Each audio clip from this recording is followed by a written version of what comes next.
ទ្ធិប្រជាធិបតេយ្យហើយនឹងសន្លឹកឆ្នោតហើយនឹងយុត្តិធម៌ជួយប្រជាជនខ្មែរ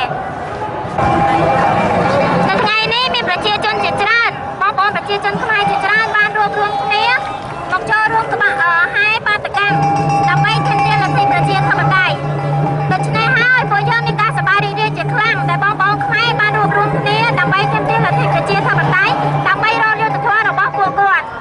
អ្នកខ្ញុំសង្ឃឹមថាបងប្អូនខ្មែរនឹងរួបរวมគ្នាតទៅទៀតដើម្បីប្រឆាំងនឹងអំណាចផ្ដាច់ការលទ្ធិកុម្មុយនីសនេះសូមអរគុណបងប្អូន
នេះមួយដែលលោកស្រីក៏តែនិយាយថាណា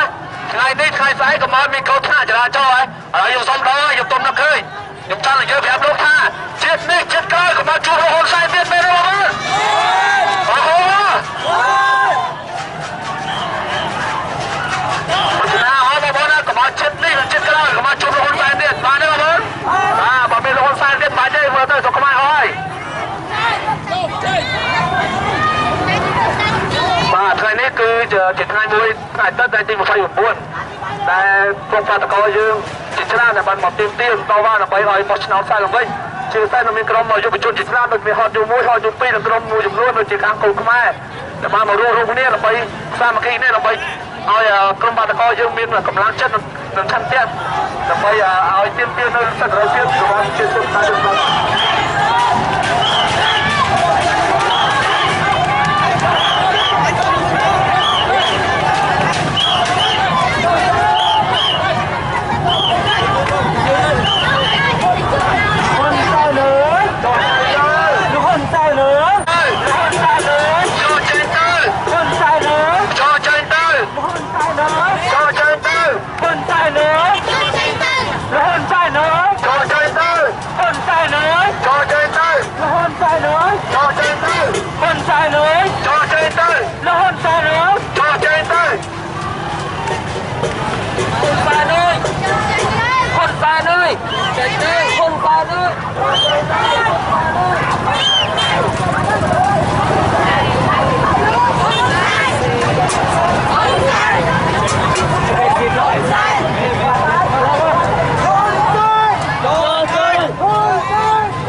គេហ៊ានចំណាយដល់ស្កាយពួកយ៉ាងណា គិតជុតជាតិកាមេរ៉ារូបរាងថ្លៃថ្លាតាំងពីបុរាណប្រលឹងជាតិនៅក្នុងវងបានយូរព្រោះតែយើងបដូរជាតិទូបានផងស្អាតប្រទេព្រិន